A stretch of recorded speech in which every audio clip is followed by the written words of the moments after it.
It's good to be with you. I'm Tim Thompson from RevThink. RevThink is a worldwide consultancy where we help creative entrepreneurs with many aspects of their business, their life, and their career. I love to serve the creative people.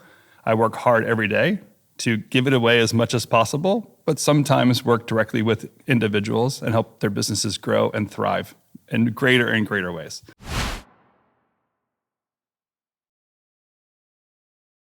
When I first visited Moldova in 2016, 2017, I didn't know what to expect at all. We came in here to learn, to grow, and then possibly make a program that we could help develop an industry and really bring opportunities to Moldovans, as well as bring Moldovans to the world. And maybe not too much of a surprise, but a delight was how amazing and talented all the individuals were that we met in this country. And it really made us want to come back more and more and engage Moldovans and get them involved as much as possible in any industry. It's really exciting to come back now where we can see how much that group of people have grown, how much more work is being done, and how much more new opportunity there is for new people coming into the industry, and especially in a building like Mediacor. It's so great to be part of what's going on.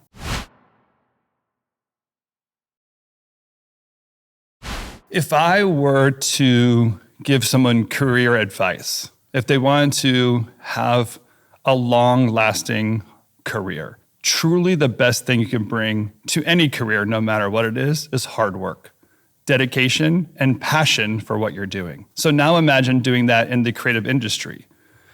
What's more difficult is who doesn't want to work in a creative industry? It's very fun and glamorous. It has a lot of freedom and flexibility. And we are all really, really enamored by good storytelling. So imagine that hard work with really crazy competition. Now, each of us have different skills and talents. I personally am not very good at taking a pen and drawing something, or maybe having a great enough vision to put an entire storyline together for an hour-and-a-half film as a director would.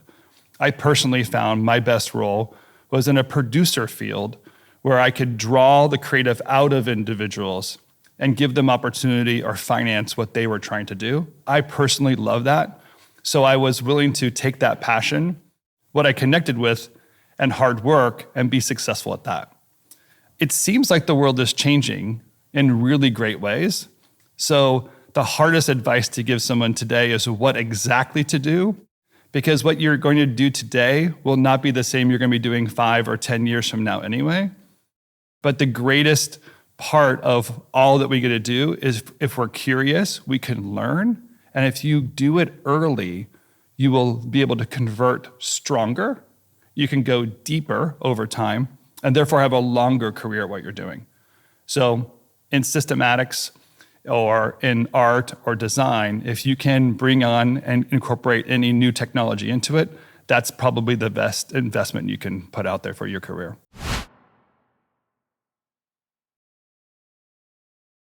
One thing that has stood out to me from my early trips in Moldova is going to the market in Chisinau. And I was buying fruit, and this younger lady who was serving me, when I looked at her hands were hardworking, deep, etched dirt in her hands. And you can tell this person has worked very, very hard to make this produce, come here early and sell it. And I use that as an example of what I feel like the Moldovan culture has so deeply rooted in themselves, is that they're not afraid to do hard work.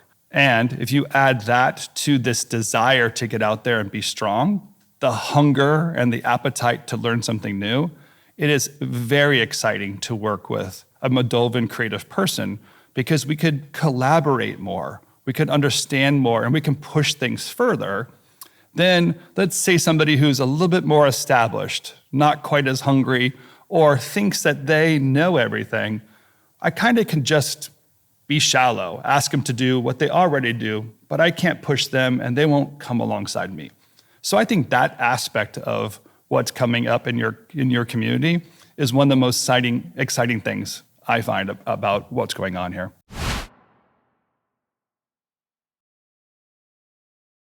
So the term I might use is mature.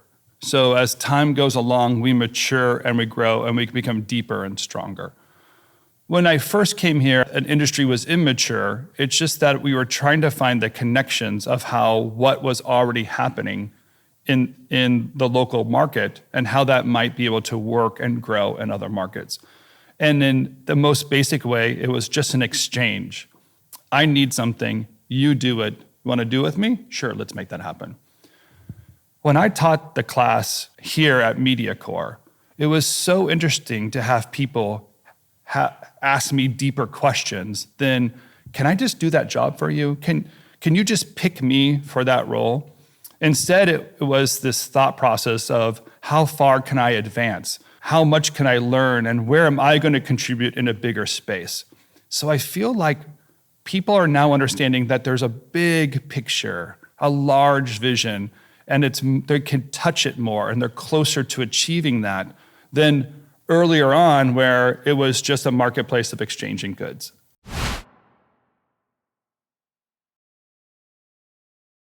Isn't it amazing just how fast we can get things done nowadays? The technology, the connectivity, the apps on our phones, and even I feel like the worldwide market has gotten smaller and more capable of doing things. I can't believe how exciting and how much energy there is in the local community to keep the pace going. And it really feels like the group wants to do hands-on learning, and they're growing very fast and understand the technology and will grab the project or solve the problem sooner than if they just sat in a classroom, learned what the problem was, and then try to solve it, 1 year or 2 years from now. I feel like they grab things off the shelf and they'll fiddle with it, keep going with it until they hammer it out. And sometimes that pace is at a greater pace than what I see in any other market. There are two people that really stand out to me from the Fix It and Post conference that happened. They were actually very young adults. One guy named Daniel, he's 14. Another lady I met in the evening, I think she was 16 or 17. And each one of them asked me directly, what could I do now to get myself into that industry? Now, there are some realities of when you're a younger age that you really can't travel a lot. You probably have to stay close to home and you don't have a lot of capabilities. Because one of the greater things you can do is actually get out and travel and learn and get more exposure. But if you don't have that opportunity and you are pushing yourself here within this marketplace and you want to start sooner, I would recommend in every way be curious. This is the chance that you would watch other people do the work. Get some real kind of information of what the job is and how to do it every day. I think a lot of people look at the end result and they want to produce that end result, but they don't really recognize the day-to-day work that you have to do to get that job done. And if you're a writer or director or editor or actor, every single day you need to be contributing to that craft, even if you don't have a current gig to do it. I have a friend who recently told me her grandfather has been an actor his whole life. And in the upcoming year, maybe a year from now, he's going to be playing King Lear, but he's already starting today to get into that character. I think that's so fascinating to me, that a year before he'll be on stage, he's already thinking about and preparing himself for that work. And I think that no matter what you're going to do in life, you have to be prepared to do something every day for that future goal, knowing that with faith, I'm going to achieve that goal and I can't wait to get to that end result.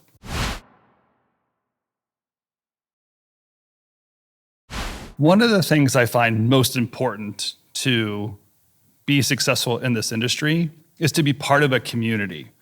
I don't want people to be part of a community just to network so they can get the next job or to make their life easy.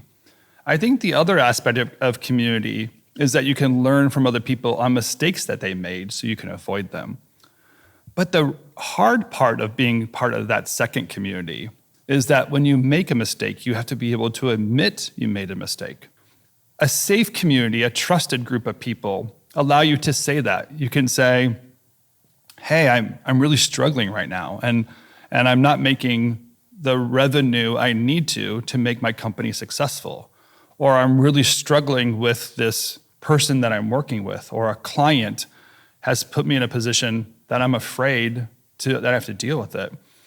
But when you open yourself up to that transparency, your community who love you will give you good advice and support you and come alongside you. That's so important to who you are in your personal health. But also when you share, there are people that are in the same situation as you that haven't yet shared. And they can also learn from you and the advice that you're receiving. They can be standing next to you or reading that post on social media or listen to you talk at a conference and learn from your mistakes and your situations as well. So I love that, and I would encourage in every possible way, be a strong community. Get out there and learn something from one another, and also be vulnerable and share the issues that you have so we can all work together. In the last few days, I sat in a smaller group of business owners, and I was kind of generous. I threw out issues that most business owners have, and I started solving problems, even though I wasn't sure that people in the room actually had those problems.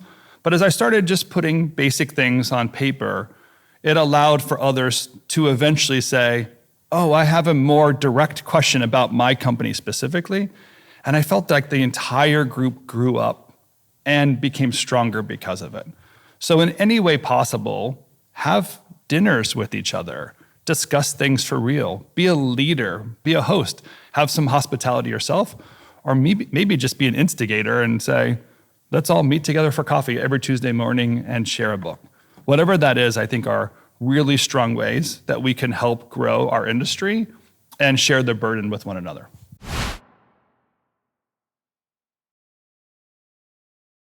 Okay, let's be serious here just for a minute, because I really need to talk to you about one of the greatest harms that we do to one another in the industry. And that's when we commoditize ourselves. What I mean by that is when you simply sell your talent and your service for the lowest rate possible. I understand very much that you're looking for opportunity and you're willing to not get paid the same as someone else for a while so that you can have the experience, that you can grow and get hands-on work and leverage yourself, get yourself out there. But that commoditization or that transaction, what it really does is just scream so desperately, pick me, pick me, pick me, pick me. And it doesn't really explain to someone why they should pick you. Here's what I want you to know.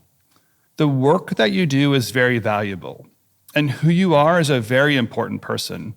And you are very unique and specific in the talent that you have. It's more important for you to understand who you are, what you do, and how you contribute than trying to be popular or just get basic exposure. With talent, opportunity will come. With networking, with being around other people doing it, there's going to be lots of opportunity for you.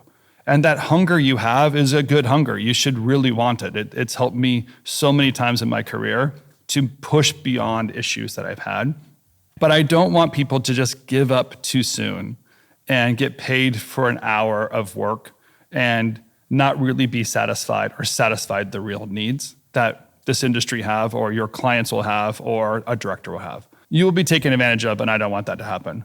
But also, I want Moldova to be known for something unique. I already said the hardworking, dedicated group that you have is something that's very attractive to me. And talking to the other producers and directors yesterday at the conference, I know that they saw the same thing. In the 1 or 2 days they had already been here, they saw the same thing that I saw 6 or 7 years ago when I first came here. So we already get it. We already know who you are. Now I want you to stand out as your own group of people that contribute something great and unique to the world. So let's avoid the commodity thing. Let's avoid that desperate work. And let's get to the point that we are already creative people. We're lovely and we're talented and we can get great things done. And let's say it like this, better than anyone else on the planet. Let's just have that dedication. Here's a thought that I feel most people approach me with. As a consultant, I can help people get out of. It's a term we call imposter syndrome. And what that term means is the voice inside of my head doesn't really believe yet I have the talent and ability to contribute the way I want to. So I feel like an imposter, but I go out there and what people say to the self is like, fake it until you make it. And I want people to know that is not something unique to them, but also I want them to recognize that is part of what you are doing in your career, is pushing yourself further than you are currently comfortable of doing. So I almost want people to be hungry for imposter syndrome instead of trying to solve imposter syndrome, because it makes you understand where you need to go and it actually gives you the direction of growth and understanding. So I take a weakness and I embrace it and try to make it strong. So I just want you to be comfortable with that as well. As you are getting out there, don't misunderstand that feeling. Use it to your benefit and grow within it. We all have it, therefore it must be part of what we're all doing.